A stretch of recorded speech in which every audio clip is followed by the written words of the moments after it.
जो है कि हम लोग देखने वाले हैं ब्लड के बारे में। और ब्लड का जो हिंदी मतलब होता है वो है खून या रक्त। और एक बहुत मशहूर कहावत जो है वो सदियों से हम लोग सुनते आ रहे हैं कि रक्तदान जो है वो सबसे बड़ा दान होता है। रक्तदान जो है वो सबसे बड़ा दान होता है। और ये आज से नहीं, सदियों से कहा जा रहा है। और आज के टाइम में भी हम लोग जो है कि ब्लड डोनेट करते हैं या रक्तदान करते हैं। क्या ब्लड डोनेट हमें करना चाहिए या नहीं करना चाहिए, इसके बारे में हम लोग वीडियो के लास्ट में देखेंगे। यदि आप चैनल पे नए हैं तो चैनल को सब्सक्राइब कर लीजिए ताकि आने वाले इस तरह के और भी वीडियो आपको मिल सके, नोटिफिकेशन उसके मिल सके। साथ में लाइक कीजिए वीडियो को, कमेंट कीजिए और अपने दोस्तों के साथ शेयर कीजिए ताकि वो भी ब्लड के बारे में अच्छे से सीख सके। चलिए हम लोग शुरू करते हैं ब्लड के बारे में। ब्लड क्या है? ब्लड जो है एक वाइटल फ्लूइड है, इसलिए हमने यहां पर वाइटल फ्लूइड लिखा है और इसको हमने कैपिटल में इसको लिखा है। Blood is a type of vital fluid. सबसे पहले हम लोग वाइटल वर्ड को समझते हैं कि वाइटल क्या होता है। वाइटल का मतलब होता है एसेंशियल सब्सटेंस, एसेंशियल चीज, इंपॉर्टेंट चीज, एक ऐसा चीज जिसके बिना आप एक मिनट भी सरवाइव नहीं कर सकते हो, वो है वाइटल। जैसे ऑक्सीजन आपके लिए वाइटल है। जैसे हम लोग नाम सुनते हैं वाइटल ऑर्गन कहते हैं। वाइटल ऑर्गन भी सुने हैं आप नाम, वाइटल फ्लूइड भी सुन लिए। यानी कि वाइटल फ्लूइड कौन सा है? ब्लड है। और ये ब्लड ऐसा वाइटल फ्लूइड जिसके अगर ये ब्लड मूव नहीं कर रहा है बॉडी में तो हम लोग सीधा कह देते हैं कि ये पेशेंट मर गया है, डेड हो गया है, अब हम इसको कुछ नहीं कर सकते हैं। यानी कि पूरी की पूरी मेडिसिन तभी तक वर्क करती है तब तक जब तक कि ये ब्लड क्लोज वास्कुलर कंपार्टमेंट में मूव करता है। कोई भी मेडिसिन बॉडी में तभी तक वर्क करती है जब तक कि आपका ब्लड जो है पूरे के पूरे वास्कुलर कंपार्टमेंट में मूव करता रहता है। अगर ये मूवमेंट बंद हो गया, अगर ये मूवमेंट बंद हो गया तो कोई भी मेडिसिन वर्क नहीं करेगी और हम लोग पेशेंट को कहते हैं, जो पेशेंट रहता है अब उसको हम लोग डेड बॉडी बुलाना शुरू कर देते हैं। तो ये तो बहुत अलग बात है। हम लोग समझ रहे थे वाइटल, यानी कि आप वाइटल का मतलब समझ गए। फ्लूइड का मतलब वही जो बहने वाला, फ्लूइड का मतलब लिक्विड सब्सटेंस जिसको हम लोग कहते हैं, present in a close vascular system. यानी कि पूरे के पूरे वास्कुलर सिस्टम, चाहे वो आपके आर्टरी हो, एरोटा हो, आर्ट्रियोल्स हो, भेन हो, वेना कावा हो या फिर कैपिलरी हो, वेन्यूल्स हो, यानी कि पूरे के पूरे कंपार्टमेंट में जो है कि मूव करता रहता है, वास्कुलर कंपार्टमेंट में मूव करता है और सर्कुलेट इन होल बॉडी, और पूरे बॉडी में हमेशा मूव करता रहता है। उसी को हम लोग क्या कहते हैं? ब्लड कहते हैं। चलिए हम फिर से एक बार डेफिनेशन को देख लेते हैं। Blood is a type of vital fluid present in a close vascular system and circulate in whole body. अब दूसरा जो पॉइंट कहता है ब्लड के लिए, blood is a natural colloid. Blood क्या है? एक नेचुरल कोलॉइड है। कोलॉइड के बारे में हम लोग केमिस्ट्री में पढ़े होंगे या फिर आप 11th में 12th में भी पढ़े होंगे केमिस्ट्री में कि कोलॉइडल सब्सटेंस होते हैं, कोलॉइडल सॉल्यूशन होते हैं। कोलॉइडल सॉल्यूशन में दो तरह के सब्सटेंस होते हैं, एक लिक्विड सब्सटेंस होते हैं और एक सॉलिड सब्सटेंस होते हैं। एक लिक्विड होते हैं और एक सॉलिड होते हैं और दोनों के बीच में एक बॉन्ड बनती है, दोनों के बीच में एक फोर्स डेवलप होता है, उसी को हम लोग क्या कहते हैं। और ये जब ये जो कोलॉइडल सॉल्यूशन है और जब आप इसको किसी भी फिल्टर से, जैसे आप इसको, जैसे आप चाय छानते होंगे घर में, तो चाय छानते हैं तो चाय में आपका जो चाय होता है और उसके अंदर पत्ती होती है, तो पत्ती जिस तरह से फिल्टर होकर ऊपर रह जाता है और चाय नीचे चले जाते हैं, ठीक उसी तरह से जब ब्लड को आप किसी फिल्टर से फिल्टर करेंगे, जैसे कपड़ा से या फिर उसी फिल्टर से जिससे चाय छानते हैं उस तरह से तो वहां पर तो चाय पत्ती की जो साइज है वो बड़ी होती है, लेकिन उससे छोटे में अगर आप ब्लड को रख के देखें तो ब्लड में देखेंगे कि एक तरह का सब्सटेंस जो है, एक तरह का जो एलिमेंट है सेल्स है वो ऊपर रह जाते हैं और लिक्विड मटेरियल जो है उसके पोर से नीचे चले जाते हैं। यही तरह, और इससे आप आसानी से किसी भी कोलॉइडल सब्सटेंस को पहचान सकते हैं। तीसरा जो पॉइंट कहता है ब्लड के लिए वो है मॉडिफाई कनेक्टिव टिश्यू। ये क्या है? Modify connective tissue. हम क्यों कहते हैं इसको मॉडिफाई कनेक्टिव टिश्यू, चलिए हम लोग इसको समझते हैं।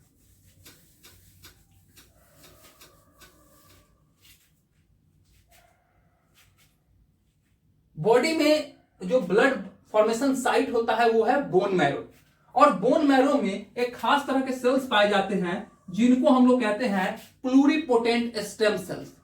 प्लूरिपोटेंट स्टेम सेल्स यानी कि एक ऐसा सेल जो हर एक तरह के सेल्स को बनाने के लिए कैपेबल हो, पावर हो, जो कि डिफरेंशिएट करके, डिवाइड करके किसी भी तरह के सेल्स को बना सकता है। जैसे वो आरबीसी बना सकता है, डब्ल्यूबीसी बना सकता है, प्लेटलेट बना सकता है, उसको उस तरह के सेल्स को हम लोग कहते हैं प्लूरिपोटेंट स्टेम सेल्स। और ये जो प्लूरिपोटेंट स्टेम सेल्स है, ये प्लूरिपोटेंट स्टेम सेल पर जब हार्मोन का एक्शन होता है, हार्मोन का एक्शन होता है, इरिथ्रोपोइटिन का सपोज करिए कि एग्जांपल लेते हैं, और इस इरिथ्रोपोइटिन अगर इस पर एक्शन करता है और यह जो सेल्स है वो कन्वर्ट होने लगता है, मॉडिफाई होने लगता है, देन मॉडिफाई होकर इसमें बहुत सारे चेंजेस होंगे। इसके शेप में चेंजेस आने लगेंगे, इसके न्यूक्लियर कैरेक्टर में चेंजेस आने लगेंगे, इसके साइटोप्लाज्म में चेंजेस आने लगते हैं, और उसके बाद इसके कैरेक्टर जो है न्यूक्लियस में चेंजेस आने लगेंगे, साइटोप्लाज्म में चेंजेस होने लगेंगे, और फाइनली जाकर जो है कि एक सेल बन जाता है। इस तरह से जो ये चेंजेस होते हैं, ये मॉडिफिकेशन होते हैं, इसीलिए हम इसको कहते हैं मॉडिफाई। इसलिए हम इसको कहते हैं मॉडिफाई। और कनेक्टिव क्यों कहते हैं? क्योंकि ये पूरे के पूरे बॉडी में हमेशा मूव करता है और पूरे के बॉडी के हर एक पार्ट को जोड़ने का काम करता है, एक कनेक्शन बनाने का काम करता है। इसलिए हम इसको कहते हैं कनेक्टिव, यानी कि एक दूसरे से जोड़ना। और टिश्यू इसलिए कि ये भी एक टाइप के सेल्स है, और बहुत सारे जब सेल्स एक साथ मिल जाते हैं उसको हम लोग क्या कहते हैं? टिश्यू कहते हैं। ब्लड जो है बना होता है दो तरह के सब्सटेंस से। ब्लड जो है made of by two type of substance. पहला को कहते हैं फॉर्म्ड एलिमेंट, और दूसरा जो है आपका वो है प्लाज्मा। ठीक, अभी हम आपको समझाया, जैसे आप चाय छानते हैं तो एक जो चाय पत्ती वाला रह जाता है, जैसे चाय पत्ती वाला रह गया, वो है आपका ये वाला, जिसमें आपका कि सेल्स आ जाते हैं। और ये जो नीचे चला गया लिक्विड मटेरियल जो चाय था आपका, वो प्लाज्मा हो गया, ये प्लाज्मा हो गया। और इसी प्लाज्मा में आपके क्लॉटिंग फैक्टर यानी कि प्रोटीन, एमिनो एसिड, ग्लूकोज और भी सारे substance, urea, creatinine, uric acid, serum, ये सारे चीज इसी के अंदर, इसी प्लाज्मा में होते हैं। Modified cells are known as corpuscles. अब ये जो सेल मॉडिफाई होकर लास्ट में जो सेल बना है आपका आरबीसी बना है, ठीक उसी तरह से डब्ल्यूबीसी भी बनते हैं, उसी तरह से प्लेटलेट बनते हैं। इसी मॉडिफाइड सेल्स को हम लोग क्या कहते हैं? इसी मॉडिफाइड सेल्स को हम लोग एक नाम देते हैं कार्पसल्स। और ये कार्पसल्स भी तीन तरह के होते हैं। मॉडिफाइड जो होते हैं ब्लड के अंदर, वो तीन तरह के सेल्स होते हैं। एक आरबीसी होते हैं, दूसरा डब्ल्यूबीसी होते हैं, और तीसरा जो है प्लेटलेट होते हैं। चलिए हम लोग आगे जो है अब प्रॉपर्टी ऑफ ब्लड के बारे में देखते हैं कि ब्लड के कौन कौन से प्रॉपर्टी होते हैं और इनकी प्रॉपर्टी का क्या क्लिनिकल यूटिलिटी है। इनके प्रॉपर्टी का क्या क्लिनिकल यूटिलिटी है उसके बारे में भी हम चर्चा करेंगे। वन बाय वन हम लोग यहां पर देखते हैं। तो प्रॉपर्टी ऑफ ब्लड में सबसे पहला जो है हमारा वो है blood volume, constant according to body weight and age. Blood volume जो है वो कांस्टेंट होता है, चाहे वो किसी भी एज में हो या किसी भी वेट में हो, वह क्या होता है? फिक्स होता है, कांस्टेंट होता है। एक्सेप्ट एक कंडीशन आती है जिसको छोड़कर, वो है हेमरेज। ब्लड वॉल्यूम का इतना इंपॉर्टेंस है कि जैसे किसी भी पेशेंट को ब्लड ट्रांसफ्यूज करना होता है, ब्लड ट्रांसफ्यूज करना होता है, तो उसके लिए हम लोग को सबसे पहले उस पेशेंट का ब्लड वॉल्यूम जानना होता है। और जब तक आप ब्लड वॉल्यूम के बारे में अच्छे से जानते नहीं हैं, तब तक आप उस पेशेंट के अंदर ये अंदाजा नहीं लगा सकते कि उसको कितना ब्लड कितना यूनिट ऑफ ब्लड जो है ट्रांसफ्यूज करना चाहिए या नहीं करना चाहिए, वो सारा का सारा डिपेंड करेगा ब्लड वॉल्यूम पे। तो देखिए, बिलो 12 ईयर यानी कि 12 साल से पहले, 12 साल से पहले जो ब्लड वॉल्यूम है वो 1 लीटर पर 8 केजी बॉडी वेट, यानी कि 8 किलो का अगर बच्चा है तो उसमें 1 लीटर ब्लड होगा। आपसे कोई पूछ दिया कि बताइए ये जो है 20 किलो का आदमी है और इसका उम्र जो है 12 साल है, ये 20 किलो का आदमी है और इसका उम्र जो है 12 साल है या 11 साल है या 10 साल है, तो इसमें कितना लीटर ब्लड होगा? सिंपल है, 2.5 लीटर ब्लड होगा। ठीक, अगर हम ये फॉर्मूला को याद रखें, 1 लीटर ब्लड पर 8 KG body weight before 12 year, अगर यही 12 साल के बाद हो जाए, आफ्टर 12 ईयर, तो ये जो रेशियो है वो चेंज हो जाता है 1 लीटर ब्लड फॉर 12 केजी, यानी कि 12 किलो बॉडी वेट पर 1 लीटर ब्लड रहता है, यानी कि 1 लीटर ब्लड चाहिए कितना के लिए? 12 किलो बॉडी वेट के लिए। अब आपसे एक सवाल पूछ दिया कि बताइए कि एक 40 किलो का आदमी है और जिसका बॉडी वेट जो है 40 किलो है और उसका उम्र जो है 25 साल है, उसका 25 साल उम्र है, तो उसमें कितना होगा? तो 12 दूनी 24, 12 तेईस 36 और बच गया आपका इतना 4, यानी कि 3 लीटर ब्लड से 3.5 लीटर ब्लड उसके अंदर होंगे। तो ये एक जो है कि हम लोग ब्लड वॉल्यूम को इस फॉर्मूला से निकाल लेते हैं, आप इसको स्क्रीनशॉट लेकर रख सकते हैं। चलिए अब हम लोग आगे देखते हैं कि मान लीजिए कि कोई पेशेंट है और उसके बॉडी में ब्लड वॉल्यूम कम हो गया है या ज्यादा है, तो क्या क्या होगा और उसको क्या कहते हैं? तो देखिए, किसी भी पेशेंट को मान लीजिए हैमरेज हो गया था और उसके बॉडी में ब्लड वॉल्यूम कम हो गया, हैमरेज के केसेस में, बर्न के केसेस में जो है कि ब्लड वॉल्यूम बहुत रैपिडली जो है कि डिक्रीज होते हैं। अब नॉर्मल से, यानी कि इस रेशियो से जब ब्लड अमाउंट जब कम हो जाएगा, उसको हम लोग कहते हैं हाइपोवॉल्यूमिया, यानी कि हाइपोवॉल्यूमिया का मतलब हुआ, हाइपो का मतलब होता है less than normal, less than normal, यानी कि नॉर्मल से जब कम हो जाता है और वॉल्यूम, यानी कि ब्लड की बात हो रही है, ब्लड वॉल्यूम जब कम हो जाएगा उसको हम लोग क्या कहेंगे? हाइपोवॉल्यूमिया कहते हैं। और इसका इफेक्ट क्या होगा? इसका इफेक्ट क्या आएगा? तो बीपी लो हो जाएंगे पेशेंट के और कोलैप्स हो सकते हैं उसके कार्डियोवास्कुलर सिस्टम, पेशेंट शॉक में जा सकता है, पेशेंट की इवन डेथ भी हो सकता है।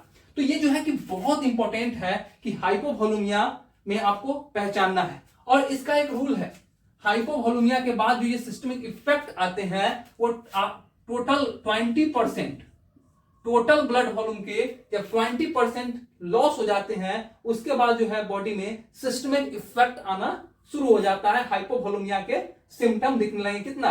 टोटल का 20% जब लॉस कर जाएगा। अगर किसी भी पर्सन को ब्लड वॉल्यूम बढ़ गया, अब बढ़ेगा कैसे? मान लीजिए जैसे कोई पेशेंट है और उसको ब्लड ट्रांसफ्यूजन किया गया, या आप कोई कोलाइडल सब्सटेंस दिए, कोलाइडल फ्लूइड दिए, ठीक है, और जिसके वजह से क्या हुआ कि पेशेंट के अंदर ब्लड वॉल्यूम बढ़ गया, तो क्या होगा? तो ब्लड वॉल्यूम बढ़ गया, उसको हम लोग क्या कहते हैं? हाइपरवॉल्यूमिया, यानी कि नॉर्मल से जब ब्लड का वॉल्यूम बढ़ जाएगा, अमाउंट बढ़ जाएगा, उसको हम लोग कहेंगे हाइपरवॉल्यूमिया। इफेक्ट क्या आएंगे इसके? तो कंजस्टिव हार्ट फेल्योर, यानी कि जब इतना कंजेशन, मान लीजिए ये क्लोज कंपार्टमेंट के अंदर ब्लड मूव कर रहा था, अब इसमें तो स्पेस होना चाहिए ना ताकि इधर से ब्लड मूव करे और आगे जा सके, लेकिन सपोज करिए कि ये पूरा पैक्ड हो जाए, तो कहां मूव करेगा? एक स्पेस होगा तब तो आगे जाएगी ब्लड और पीछे आएगी, तो वहां पर क्या होगा? कंजस्टिव हार्ट फेल्योर और बॉडी में एडिमा डेवलप करने लगेंगे, ब्लड जो है लीक होकर क्लोज कंपार्टमेंट से इंटरस्टिशियल स्पेस में क्या होंगे? जमा होने लगेंगे और कंडीशन जो डेवलप होगा वहां ओडिमा कहलाएगा। ये दो हो गए हमारे अप्लाइड वॉल्यूम के। अब हम लोग देखते हैं अगला प्रॉपर्टी जो ब्लड का आता है वो है कलर। कलर यानी कि रंग, यानी कि ब्लड के, खून के रंग क्या होते हैं? तो हम लोग सामान्यतः यह जानते हैं कि खून का जो रंग है वो लाल होता है, रक्त जो है लाल होता है, हम लोग ये कहानी सुनते आए हैं। तो नॉर्मल जो कलर है वो क्या होता है? रेड होता है। क्यों? क्योंकि उसमें सबसे ज्यादा आरबीसी पाए जाते हैं, इसके वजह से। होल ब्लड यानी कि नॉर्मल या होल ब्लड का जो कलर है वो है रेड। अब आता है अगला कि आरबीसी या पैक्ड सेल, पैक्ड सेल जिसको हम लोग पीसीबी के नाम से भी जानते हैं, उसका कलर क्या होता है? तो रेड होता है। रेड ब्लड सेल्स जो होते हैं का नाम है और वो लाल होता है ड्यू टू हेमोग्लोबिन। आरबीसी के अंदर एक आरबीसी है, एक आरबीसी जो सेल्स है उसके अंदर हेमोग्लोबिन का कंसंट्रेशन बहुत ज्यादा होता है और जिसके वजह से उसका कलर जो है लाल होता है। उसके बाद हम लोग देखते हैं डब्ल्यूबीसी का कलर। डब्ल्यूबीसी का कलर क्या होता है? व्हाइट होता है। इसका नाम है व्हाइट ब्लड सेल्स, तो इसका कलर क्या हो गया? व्हाइट हो गया। प्लेटलेट का कलर कोई कलर नहीं होता है, ये कलरलेस होता है। और प्लाज्मा का कलर जो है येलोइश या एस्ट्रॉय कलर का होता है। तो देखिए पूरे के पूरे ब्लड का कलर जब आपसे पूछा जाए कि ब्लड का कलर क्या होता है तो सीधे लिखेंगे रेड। अगर उसमें यह पूछे कि आरबीसी का कलर क्या होता है तो भी रेड। उसमें यह पूछे डब्ल्यूबीसी का कलर तो डब्ल्यू फॉर व्हाइट, यानी कि उसका कलर क्या होगा? व्हाइट होगा। अगर प्लेटलेट बोले तो पी का मतलब, यहां पर प्लेटलेट का मतलब हो गया कि कलरलेस, यानी कि कुछ भी नहीं उसका कलर होता है। अगर प्लाज्मा का कलर पूछे तो येलोइश या एस्ट्रॉय कलर। अब देखिए ये क्वेश्चन आता है कि कलर ऑफ आर्टेरियल ब्लड, यानी कि जो आर्टरी है, यानी कि जो हार्ट के बाद जो ब्लड निकली और एरोटा में गई और उसके बाद आर्टरी में आई, उस ब्लड का कैसा कलर होगा? तो उसका कलर जो है ब्राइट रेड होगा। क्यों ब्राइट रेड होगा? क्योंकि उसमें ऑक्सीजन का कंसंट्रेशन ज्यादा है और CO2 का कंसंट्रेशन कम है। क्योंकि CO2 जो था वो वहां पर गैसियस एक्सचेंज में जो है कि लंग्स में एक्सचेंज होने की वजह से जो है कि CO2 एक्सचेंज हो गया और ऑक्सीजन की वजह से जो है कि इसका कलर जो है ब्राइट रेड हो गया। अब कहता है कलर ऑफ वेनस ब्लड। अब ये जो ब्लड मूव करके आया आर्टरी से और यहां पर जो सेल्स थे उस सेल्स को ब्लड सप्लाई किया और उसके बाद जो यहां से जो CO2 निकला, CO2 एक ऐसा एसिडिक गैस है। CO2 क्या है? आपका एसिडिक गैस है, एसिडिक गैस है, जिसके वजह से एसिड के कैरेक्टर को बढ़ने की वजह से, हाइड्रोजन आयन के बढ़ने की वजह से इसका कलर जो है वो डार्क रेड हो जाता है और ऑक्सीजन कंसंट्रेशन घटने की वजह से जो है इसका कलर जो है वेनस ब्लड का कलर जो है वो रेड रहता है लेकिन डार्क रेड हो जाता है। अब हम लोग तीसरे प्रॉपर्टी पे आते हैं। तीसरा प्रॉपर्टी जो है ब्लड का वो है पीएच। पीएच का मतलब होता है power of hydrogen ion concentration, यानी कि किसी भी सॉल्यूशन के अंदर हाइड्रोजन आयंस कितने हैं उस पर डिसाइड होता है कि उसका जो है कि पीएच कितना होगा। उस हाइड्रोजन आयन में, किसी भी सॉल्यूशन के अंदर हाइड्रोजन आयन का कॉन्सेंट्रेशन कितना है उस पर डिसाइड होता है कि उसका पीएच स्केल कितना होगा। हम सब पढ़े हैं कि पीएच स्केल 7 को हम लोग न्यूट्रल लेते हैं, 7 को हम लोग न्यूट्रल लेते हैं और 7 से जैसे जैसे 1 इधर 1 है और इधर 7 है और इधर हम लोग लेते हैं 14 लेते हैं और इधर जाते हैं तो कहते हैं बेस है और 7 से इधर आते हैं तो हम लोग कहते हैं एसिड है, एसिड है और इसको हम लोग न्यूट्रल कहते हैं। यानी कि 7 से आप नीचे आएंगे तो 7 से 1 की तरफ जैसे जैसे बढ़ेंगे एसिड कैरेक्टर बढ़ते जाएंगे, यानी कि हाइड्रोजन आयन का कंसंट्रेशन बढ़ते हुए चला जाएगा और 7 से 14 की तरफ जैसे जैसे बढ़ेंगे वैसे वैसे हाइड्रोजन आयन का कंसंट्रेशन कम होता चला जाएगा। अब देखिए पीएच जो है ब्लड का, ब्लड जो है स्लाइटली बेसिक होता है क्योंकि बॉडी में सारे फंक्शन, जितने भी सेलुलर फंक्शन है होने के लिए आपको बेसिक मीडियम की आवश्यकता है।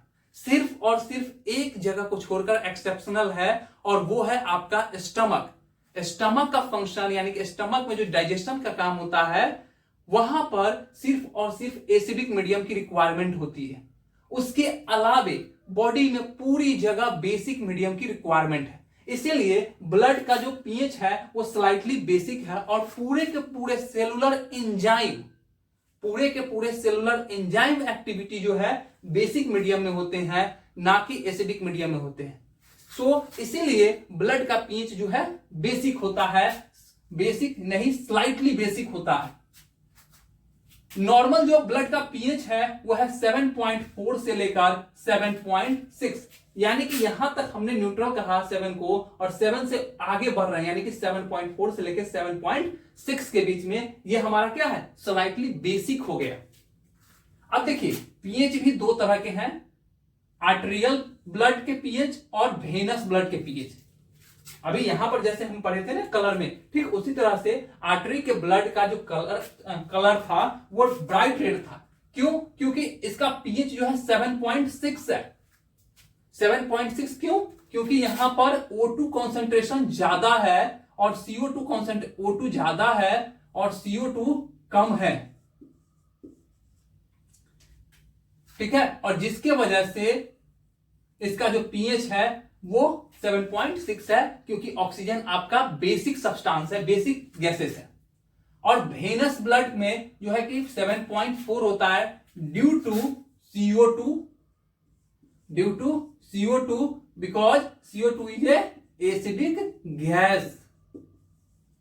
एसिडिक गैस CO2 क्या है आपका, एसिडिक गैस है, जिसको हम आपको पहले भी समझाया कि CO2 जो है एसिडिक गैस होता है।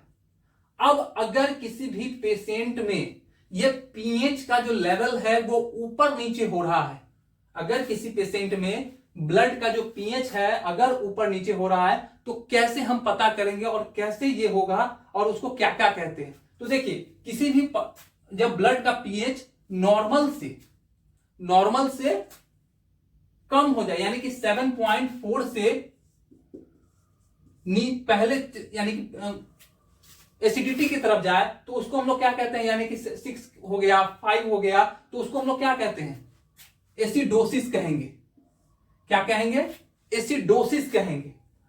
और अगर 7 से ऊपर गया, 7.6 से ऊपर चला गया, आगे चला गया, यानी 7.6 था और ये अब 7.9 हो गया, 8 हो गया या 9 हो गया, उसको हम लोग क्या कहते हैं, अल्काइलोसिस कहते हैं। क्या कहते हैं हम लोग, अल्काइलोसिस कहते हैं। अब देखिए इसका इफेक्ट क्या होगा। अगर किसी भी पेशेंट को एसिडोसिस हुआ है तो उसमें सबसे पहला जो सिम्टम आता है वो है nausea, vomiting, vertigo, muscular pain, headache. ये सारे जो सिम्टम है वो एसिडोसिस में आने लगते हैं। और एसिडोसिस होगा क्यों, एसिडोसिस क्यों होगा, तो एसिडोसिस होने के लिए जो सबसे बड़ा जरूरी चीज है वो है आपका कि ब्लड सप्लाई का घट जाना किसी भी ऑर्गन में या पूरे बॉडी में। अगर मान लीजिए कि आप सांस सही से नहीं ले पा रहे हैं, अगर किसी को अस्थमा है या किसी को ऐसा कोई प्रॉब्लम है जिसके वजह से, या कुछ ऐसे इन्वायरमेंट में है जहां पर ऑक्सीजन कंसंट्रेशन बहुत कम है और जिसके वजह से वो सांस प्रॉपर नहीं ले रहा है, या किसी भी तरह के लंग्स डिसऑर्डर है, तो उस कंडीशन में क्या होगा कि जो ऑक्सीजन एक्सचेंज हो रहे थे, गैसेस एक्सचेंज नहीं हो रहे थे, और जिसके वजह से CO2 का लेवल जो है ब्लड में बढ़ेगा, और CO2 का ब्लड में बढ़ने की वजह से क्या होगा, एसिडोसिस होने लगेगा पेशेंट के अंदर, और हाइड्रोजन आयन के बढ़ने की वजह से नोजिया, वोमिटिंग जो है कि आपका होना शुरू हो जाएगा। अब दूसरा बात आता है किसी पेशेंट को अल्काइलोसिस क्यों होगा। अल्काइलोसिस क्यों होगा, तो अल्काइलोसिस तभी होगा जब बॉडी में पोटासियम आयंस बढ़ जाए, पोटासियम आयन बढ़ने लगेंगे, इस कंडीशन में उसको जो है अल्काइलोसिस होगा। जैसे पेशेंट को अगर आप ज्यादा नारियल पानी भी पिला देते हैं, कोई भी पर्सन है अगर 5, 7, 10 अगर नारियल पानी एक साथ पी ले तो उसका जो ब्लड का जो पीएच है वो बढ़ जाएगा, 8 हो जाएगा या 7.6 से ऊपर चला जाएगा उसको हम लोग, और उस पेशेंट को नोजिया, वोमिटिंग, इवन फेंट भी पेशेंट कर जाएगा। चलिए आगे अगला हम लोग देखते हैं, विस्कोसिटी को समझने से पहले हम लोग स्पेसिफिक ग्रेविटी को समझते हैं। स्पेसिफिक ग्रेविटी का क्या मतलब हुआ कि the force develop between solute and solvent, यानी कि जो सॉल्यूट है और जो सॉल्वेंट है उस दोनों के बीच में जो एक फोर्स डेवलप हो रहा था उसी को हम लोग स्पेसिफिक ग्रेविटी कहते हैं। नॉर्मल स्पेसिफिक ग्रेविटी जो ब्लड का है वो है 1.055 से लेकर 1.060 है। अब हम लोग थोड़ा सा सॉल्यूट एंड सॉल्वेंट के बारे में समझते हैं। सॉल्यूट का मतलब होता है वैसा सब्सटेंस जो किसी लिक्विड में डिजॉल्व हो जाए। और सॉल्वेंट ऐसा होता है, सॉल्वेंट का मतलब होता है ऐसा सब्सटेंस जो अपने अंदर बहुत सारे सॉल्यूट को डिजॉल्व कर ले। जैसे फॉर एग्जांपल हम लोग समझते हैं नमक और पानी का घोल या चीनी और पानी का घोल। तो जो नमक है वो आपका सॉल्यूट है और जो पानी है वो है सॉल्वेंट है। जो चीनी है वो सॉल्यूट है और पानी जो है सॉल्वेंट है। दूध जो है आपका सॉल्वेंट। तो ये हो गया। अब देखिए कैसे इसको हम लोग समझते हैं। जैसे ये आपका ब्लड कैपिलरी, और ब्लड कैपिलरी में जो ब्लड का कंपोजिशन जब हम पढ़ेंगे तो उसमें देखेंगे कि ब्लड कंपोजिशन में दो तरह के, हम जैसे यहां पे देखे थे नॉर्मल सा कि दो तरह के एलिमेंट थे। एक थे आपकी WBC RBC प्लेटलेट्स और एक थे प्लाज्मा। तो जो फोर्स बनेगा यहां पर, जो फोर्स डेवलप होगा, जैसे आपका सोडियम, पोटासियम, बहुत सारे जो इलेक्ट्रोलाइट्स हैं ब्लड में प्रेजेंट रहेंगे, ग्लूकोज, साथ में विटामिन, मिनरल, ये सारे जो होंगे, साथ में आपके WBC RBC प्लेटलेट, इन सब के बीच में साथ में जो है आपका वाटर होगा। इन सब के बीच में जो फोर्स डेवलप करेगा उसी को हम लोग क्या कहते हैं, स्पेसिफिक ग्रेविटी का। अब अगला जो हम लोग समझते हैं वो है विस्कोसिटी का। विस्कोसिटी का मतलब क्या होता है, the force develop between solution and surface, यानी कि सॉल्यूशन एंड सरफेस के बीच में। अब देखिए कि यहां पर आपका जो था RBC WBC प्लेटलेट, तो RBC WBC इस सब के बीच में जो फोर्स डेवलप हो रहा था उसको हमने कहा था स्पेसिफिक ग्रेविटी। अब कहता है विस्कोसिटी, विस्कोसिटी यानी कि जो फोर्स डेवलप हो रहा था इसके और इसके बीच में, सॉल्यूट एंड सरफेस के बीच में, सॉल्यूट एंड सरफेस के बीच में, इसको हम लोग कहते हैं विस्कोसिटी। विस्कोसिटी,